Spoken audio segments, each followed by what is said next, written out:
Hello बच्चों, welcome to KV champs with Priyanka ma'am. कैसे हैं आप सब लोग? आई होप सभी बच्चे अच्छे होंगे। तो बच्चों, आज हम करेंगे कक्षा 1 की हिंदी की बुक सारंगी का इकाई नंबर 3। और हमारी इकाई का क्या नाम है? हमारा खान पान, जो भी हम खाते हैं उसी से रिलेटेड हमारी ये इकाई है। और हम पाठ करेंगे आज 9। पाठ का नाम है आलू की सड़क। तो बच्चों, हमें यहाँ बोला गया है सुने कहानी। तो ये एक कहानी है, हम पढ़ते हैं। जैसे एक भालू था, उसे नानी के घर दूर जाना था।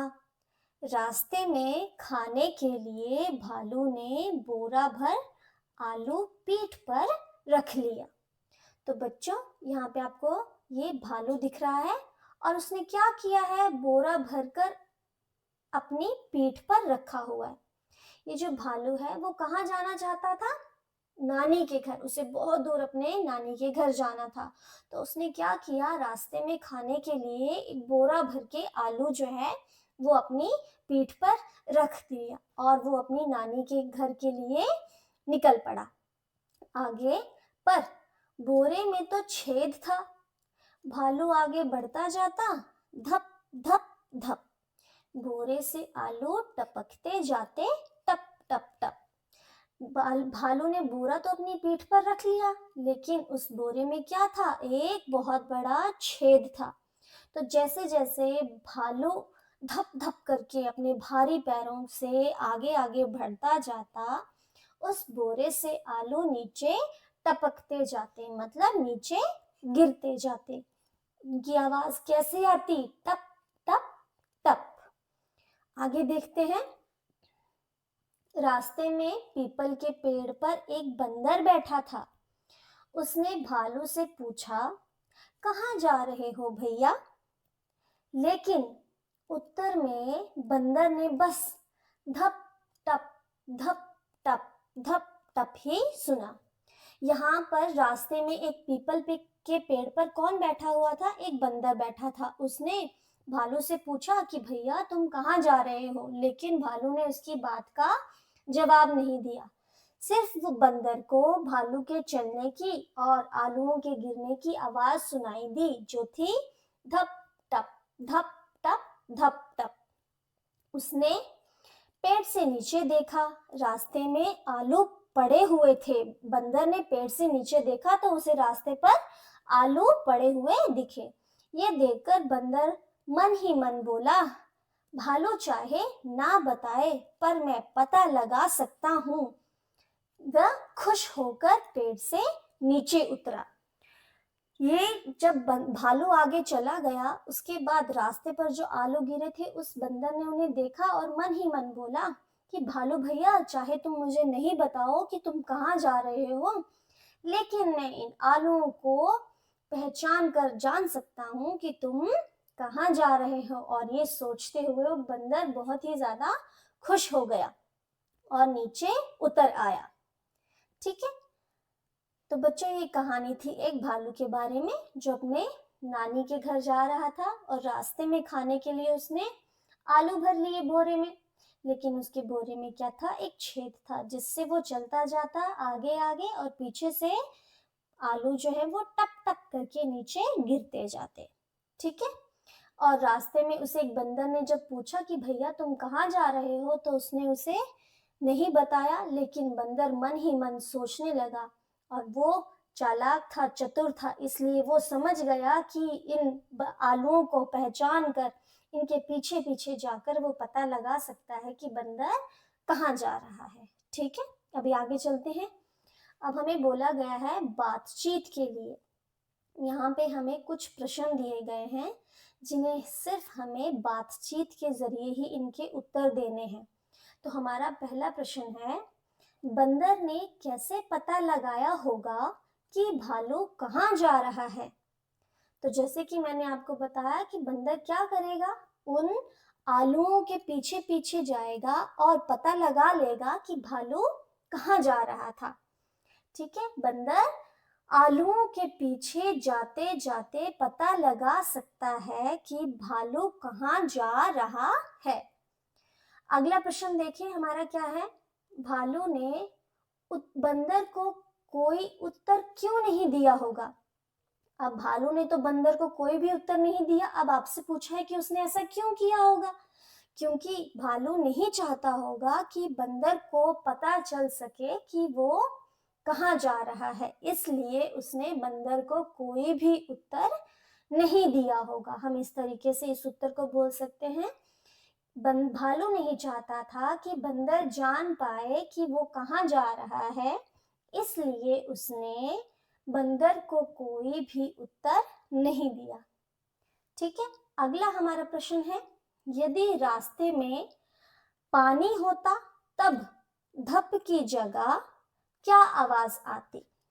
तो बच्चों, अगर हमारे रास्ते में पानी होता, पूरे रास्ते में अगर पानी पानी होता, तो आपसे पूछा गया है कि आवाज हमें, मतलब उसकी ध्वनि हमें कैसे सुनाई देती।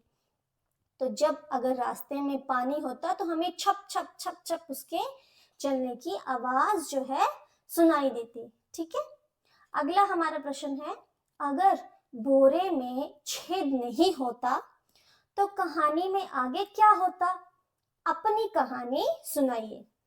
तो बच्चों, अगर बोरे में छेद नहीं होता तो हमें बोला गया है कि आप बताइए कि उसके बाद कहानी क्या बनती। तो बच्चों, अगर बोरे में छेद नहीं होता तो भालू आलूओं से भरा हुआ बोरा लेकर अपनी नानी के घर पहुंचता, और अगर उसे रास्ते में भूख लगती तो वो उन आलूओं को निकालकर खा लेता और आराम से अपनी नानी के घर पहुंच जाता, और बंदर भी नहीं जान पाता कि भालू कहाँ जा रहा है। इस तरह से हम इस कहानी को बना सकते हैं। ठीक है, आगे चलते हैं। आवाजें तरह तरह की। हमें आसपास कई प्रकार की आवाजें सुनाई देती हैं, जैसे कि घंटी बजने पर हमें कैसी आवाज सुनाई देती है, टन टन टन, इस तरह की ध्वनि हमें सुनाई देती है ना जब घंटी बजती है। जब बादल गरजते हैं तो हमें कैसी आवाज सुनाई देती है, घड़ घड़ घड़ घड़, बादलों के गरजने की आवाज हमें सुनाई देती है, घड़ घड़। पानी टपकने पर हमें कैसा सुनाई देता है, टप टप टप। पानी टपकता है तो हमें कैसी ध्वनि सुनाई देती है, कैसी आवाज आती है, टप टप टप, पानी टपकने की। बताइए इन वस्तुओं की आवाजें कैसी होती हैं। अब नीचे आपको कुछ चित्र दिए गए हैं और आपसे पूछा गया है कि आपको बताना है कि इनकी आवाज आपको कैसे सुनाई देती है। जब आप पानी में चलना, मतलब हम पानी पे जब चलते हैं तो हमें कैसी आवाज सुनाई देगी। जैसे ऊपर भी हमसे पूछा गया था कि अगर रास्ते में पानी होता धप धप की जगह कैसी ध्वनि आती, तो हमने कहा धप धप की जगह हमें छप छप की ध्वनि आती। तो हम यहाँ बोल सकते हैं कि पानी पर चलने पर हमें कैसी ध्वनि आती, छप छप छप, इस तरह की हमारी ध्वनि बनती। ठीक है, छप छप की हमें ध्वनि आती। आगे हमें पूछा गया है सूखे पत्तों पर चलना। अगर हम सूखे पत्तों पर चलते हैं तो हमें कैसी ध्वनि आती है या कैसी आवाज आती है। तो पत्ते टूट जाते हैं, उनके जब ऊपर जब हम चलेंगे सूखे पत्तों पर तो उनके टूटने की आवाज हमें आएगी, और वो कैसी होगी, चर चर चर। कैसी होगी, चर चर। अब अगला हमें पूछा गया है गुब्बारा फूटना। जब गुब्बारा फूटता है तो उसकी आवाज कैसे आती है, फट फट की आवाज से हमारा गुब्बारा फूटता है। ठीक है, बर्तनों का गिरना। जब बर्तन गिरते हैं तो हमें किस तरह की आवाज आएगी, टन टन टन की आवाज हमें सुनाई देगी ना, या टिन टिन टिन। तो हम बोल सकते हैं कि बर्तनों के गिरने पर हमें टन टन टन की आवाज सुनाई देगी। ठीक है, आगे हमें बोला गया है बारिश की बूंदों का गिरना। जब बारिश की बूंदें गिरती हैं तो हमें कैसी आवाज सुनाई देती है। बारिश की बूंदें हमें जब गिरती हैं तो हमें बारिश की बूंदों की आवाज सुनाई देती है, टप टप टप टप टप करके गिरने की आवाज सुनाई दे सकती है। तो हम यहाँ बोलेंगे टप टप। ठीक है, टप टप करके हमें बारिश के बूंदों की आवाज सुनाई देगी। मैं फिर से यहाँ लिख देती हूँ। ठीक है, बारिश के बूंदों की आवाज हमें कैसे आएगी? टप टप। ठीक है, और आगे हमें बोला गया है माँ का पुकारना। तो बच्चों, आपकी माँ आपको जिस आवाज से पुकारती हैं आप वो यहाँ पर लिखेंगे। आपको बेटा प्यार से जो भी आपका नाम लेकर आपको आपकी माँ पुकारते हैं वो आप यहाँ पर लिखेंगे कि माँ जब आपको पुकारते हैं तो आपको कैसी आवाज आती है। ठीक है, आगे चलते हैं। आगे हमें बोला गया है सही उत्तर चुनकर लिखिए। यहाँ पे हमें कुछ प्रश्न पूछे गए हैं और यहाँ पर हमें कुछ उत्तर दिए गए हैं। 2 उत्तर दिए गए हैं, उनमें से जो सही उत्तर है उसे चुनकर हमने इस खाली स्थान पर लिखना है। तो हमारा पहला प्रश्न है, बंदर कौन से पेड़ पर बैठा था? और हमें यहाँ पर दिए गए हैं 2 उदाहरण, जैसे कि पीपल का पेड़ और बेर का पेड़। तो बंदर हमारा कौन से पेड़ पे बैठा था? पीपल के पेड़ पे। तो हम यहाँ लिखेंगे पीपल। अगला हमारा प्रश्न है, भालू कहाँ जा रहा था? भालू कहाँ जा रहा था? भालू अपनी नानी के घर जा रहा था। तो हम यहाँ लिखेंगे नानी के घर। ठीक है, अगला प्रश्न हमारा है, भालू ने बोरे में क्या रखा था? भालू ने बोरे में आलू रखा था। तो हम उत्तर में लिखेंगे आलू। ठीक है, आगे चलते हैं। नीचे दिए गए चित्रों को वाक्यों के साथ जोड़िए। अब बच्चों, यहाँ पे हमें कुछ चित्र दिए गए हैं और इस तरफ हमें कुछ वाक्य दिए गए हैं। आपको बोला गया है कि इनको आपस में हमें जोड़ना है, मतलब आपस में मिलान करना है। तो देखते हैं, पहला हमारा वाक्य क्या है? भालू ने बोरा भर आलू पीठ पर रख लिया। तो देखते हैं, हमें इस चित्र से पता चल रहा है कि भालू ने बोरा भरकर आलू अपनी पीठ पर रखा है। तो हम इसका मिलान किससे करेंगे? इसके साथ। आगे हमें बोला है वाक्य, पीपल के पेड़ पर बंदर बैठा था। तो यहाँ पर इस चित्र से हमें पता चलता है कि बंदर कहाँ बैठा है? पीपल के पेड़ पे। तो इसका मिलान हम इससे करेंगे। ठीक है, रास्ते में आलू पड़े हुए थे। यहाँ पर इस चित्र को देखकर हम समझ सकते हैं कि जैसे जैसे हमारा भालू आगे जाता जा रहा था धप धप करके, वैसे ही यहाँ से आलू नीचे टप टप करके ठपक ठप करके गिरते जा रहे थे। तो इसके साथ हम इसको मिला देंगे। ठीक है, आगे चलते हैं। शब्दों का खेल। ब से शुरू होने वाले शब्दों को पहचानिए, अनुमान लगाकर पढ़िए और लिखिए। अब यहाँ पर आपको चित्र भी दिए गए हैं और उनके नाम भी दिए गए हैं, मतलब शब्द भी दिए गए हैं। तो आपको बताना है कि ब अक्षर से आपका यहाँ पर कौन सा शब्द बनता है। तो पहला हमारा है जलेबी, वो तो ब से नहीं है, वो ज से बनता है। दूसरा हमारा है डमरू, जो हमारा ड अक्षर से बनता है। अगला हमारा है तारा, जो हमारा त अक्षर से बनता है। अगला हमारा चित्र है बस्ता का और शब्द हमें दिया गया है बस्ता, जो कि हमारा ब अक्षर से बनता है। तो अब बोला गया है कि आप उसे पहचानिए, अनुमान लगाकर पढ़िए और लिखिए। तो इस रिक्त स्थान पर हम क्या लिखेंगे? बस्ता। ठीक है, हमें सिर्फ ब से शुरू होने वाला अक्षर ही शब्द ही देखना था और उसे लिखना था। आगे चलते हैं। नीचे दिए गए चित्रों के नाम सुनिए। अब हमें यहाँ पे बहुत सारे चित्र दिए गए हैं, उनके नाम हम पढ़ेंगे और आपको ध्यान से सुनना है। ठीक है, पहला हमारा चित्र है उल्लू, दूसरा हमारा चित्र है कुर्ता, अगला चित्र है सुराही, सुराही। उसके बाद अगला चित्र है हमारा ऊन, उसके बाद है फूल। यहाँ हमें चित्र दिख रहा है सूरज का। अब नीचे हमसे पूछा गया है, बताइए इन नामों की पहली ध्वनि में क्या अंतर है? तो बच्चों, आपने जब इन शब्दों को सुना होगा तो आपको समझ आया होगा कि इन सब में ऊ की ध्वनि आ रही है, लेकिन कुछ शब्दों में हमें छोटे ऊ की ध्वनि आ रही है और कुछ शब्दों में हमें हमारे बड़े ऊ की ध्वनि आ रही है, जैसे कि उल्लू, उसमें हमें दिखता है छोटे ऊ की ध्वनि उ।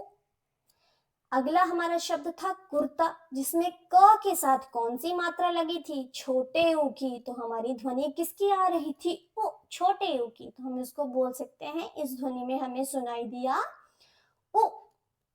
अगला हमारा चित्र था सुराही का, जिसमें स के साथ हमारी ध्वनि थी छोटे ऊ की। तो हमारी ध्वनि कैसी आई? सु, रा ही, सुराही।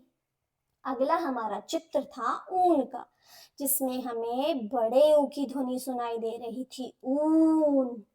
ठीक है, आगे चलते हैं। हमारा चित्र हमें दिखाई दिया फूल का, जिसमें फ के साथ हमारी ध्वनि आती है बड़े ऊ की, तो बना फूल। अगला हमारा था चित्र सूरज का, जिसमें स के साथ हमें बड़े ऊ की ध्वनि सुनाई दे रही थी, तो हमारा बना सूरज। तो बच्चों, इन शब्दों में हमें बड़े ऊ और छोटे ऊ की ध्वनियां सुनाई दे रही थी। बड़े ऊ की मात्रा हमारी नीचे की ओर लगाई जाती है और छोटे ऊ की मात्रा हमारी ऊपर की तरफ लगाई जाती है। छोटे ऊ की ध्वनि जो हमें आएगी वो जल्दी सुनाई देगी, उ, कुर्ता, सुराही, इस तरह से। लेकिन जब हम बड़े ऊ की मात्रा का इस्तेमाल करेंगे तो हमें लंबी ध्वनि सुनाई देगी, जैसे ऊन, फूल, सूरज, इस तरह से हमें ध्वनि सुनाई देगी। ठीक है, तो बच्चों आप बाकी अन्य शब्दों को भी पढ़ने का प्रयास करें और समझें कि हमारी छोटे ऊ की ध्वनि और बड़े ऊ की ध्वनि में क्या अंतर है। आगे देखते हैं। नीचे दिए चित्रों के नाम बताइए और लिखिए। अब यहाँ पर हमें कुछ चित्र दिए गए हैं और नाम भी हमें साथ में दिए गए हैं, बस आपको पेंसिल से उन्हें लिखना है। तो पहला चित्र है हमारा भालू का, तो हम यहाँ लिखेंगे भालू, भालू। इसमें हमें बड़े ऊ की मात्रा की ध्वनि सुनाई दे रही है, बड़े ऊ की। अगला हमारा चित्र है सड़क का, जिसमें सड़क, सड़क। अगला चित्र है हमारा टमाटर का, तो जिसमें हम लिखेंगे ट मा ट र, टमाटर। अगला चित्र है हमारा सूरज का, जिसमें हम लिखेंगे सूरज, सूरज। इसमें हमें बड़े ऊ की ध्वनि सुनाई दे रही है।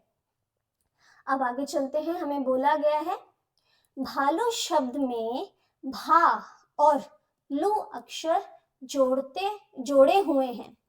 यदि भा की जगह का, ला, ता, बा, शा जोड़े तो क्या शब्द बनेगा?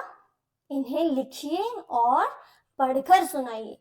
तो बच्चों, भालू जो हमारा शब्द था उसमें कैसे बना था? उसमें हमारा भा, भ उसके साथ आ की मात्रा बना भा और ल उसके साथ बड़े ऊ की मात्रा जोड़कर हमारा पूरा शब्द बना था भालू। अब आपको बोला गया है कि भालू की जगह आप किसका इस्तेमाल करें? का, ला का, ता का, बा का और शा का, और उसे अपने अंतिम अक्षर लू के साथ जोड़ते हुए शब्दों को बनाएं। तो जैसे हमें पहला उन्होंने बनाकर दिया हुआ है कालू, कालू। दूसरा हमारा बनेगा लालू, लालू। तो हम यहाँ लिखेंगे लालू। ठीक है, आगे हमारा बनेगा तालू, तालू। हम यहाँ लिखेंगे तालू, तालू। अगला हमारा बनेगा बालू, बालू। हम यहाँ लिखेंगे बालू, बालू। अगला शब्द हमारा बनेगा शालू, शालू। ठीक है, इस तरह से हमें बोला गया था कि भा की जगह आप का, ला, ता, बा, शा इन शब्दों का इस्तेमाल करते हुए, अक्षरों का इस्तेमाल करते हुए लू के साथ जोड़ते हुए नए शब्द बनाएं। तो हमारे नए शब्द क्या बने? कालू, लालू, तालू, बालू और शालू। ठीक है, आगे चलते हैं। हमें बोला गया है सबसे बड़े पत्ते में हरा रंग भरिए। तो बच्चों, यहाँ पर आपको तीन पत्तों के चित्र दिए गए हैं। एक छोटा है, एक उससे बड़ा है और ये हमारा सबसे बड़ा पत्ता है। तो आपको बोला है जो सबसे बड़ा पत्ता है उस पर आपको रंग भरना है, हरा रंग भरना है। तो आपको इस पत्ते पर हरा रंग भरना है, जो आप अपने आप करेंगे। ठीक है, आगे चलते हैं। हमें और क्या दिया गया है? हाँ, इसी के साथ हमारा बच्चों ये पूरा पाठ जो है वो समाप्त होता है, पूरा होता है। तो इस पाठ में बच्चों हमने देखा कि एक भालू जो था वो अपनी नानी के घर जा रहा था, आलूओं को बोरे में भरकर लेकर जा रहा था, लेकिन रास्ते में उसके आलू जो है वो गिरते जा रहे थे क्योंकि उसके बोरे में छेद था। और रास्ते में जब बंदर ने उससे पूछना चाहा कि भैया आप कहाँ जा रहे हो, तो उसने उत्तर नहीं दिया। लेकिन जो चतुर हमारा बंदर था वो जान पाता था, उसने मन में सोचा कि मैं जान ही लूंगा कि भालू भैया तुम कहाँ जा रहे हो, क्योंकि रास्ते में गिरे हुए आलूओं को देखकर वो लगा सकता था अनुमान कि भालू कहाँ जा रहा है। और बच्चों, इस पाठ में हमने छोटे ऊ की मात्रा और बड़े ऊ की मात्रा के बारे में समझा। छोटे ऊ की मात्रा की ध्वनि हमारी जल्दी सुनाई देती है, बड़े ऊ की मात्रा हमारी लंबी सुनाई देती है। इस मात्रा को बड़े ऊ की मात्रा बोली जाती है और इसे छोटे ऊ की मात्रा बोली जाती है। ठीक है, आई होप बच्चों आपको ये पूरा पाठ जो है वो समझ आ गया होगा। तो मिलेंगे अब हम नेक्स्ट वीडियो में अपने नेक्स्ट चैप्टर के साथ। अगर आपको मेरी वीडियोस अच्छी लगती हैं, मेरा पढ़ाया हुआ समझ आता है, तो आप चैनल को सब्सक्राइब करें और बेल नोटिफिकेशन का बटन ज़रूर दबाएं, ताकि बेल आइकन ज़रूर दबाएं ताकि आपको आने वाली वीडियोस की नोटिफिकेशन मिल सके। मेरे वीडियोस को देखने के लिए आपका बहुत बहुत धन्यवाद। Thank you so much. मिलेंगे अब हम अपने नेक्स्ट चैप्टर के साथ नेक्स्ट वीडियो में। तब तक आप अपना ध्यान रखें। Take care, bye.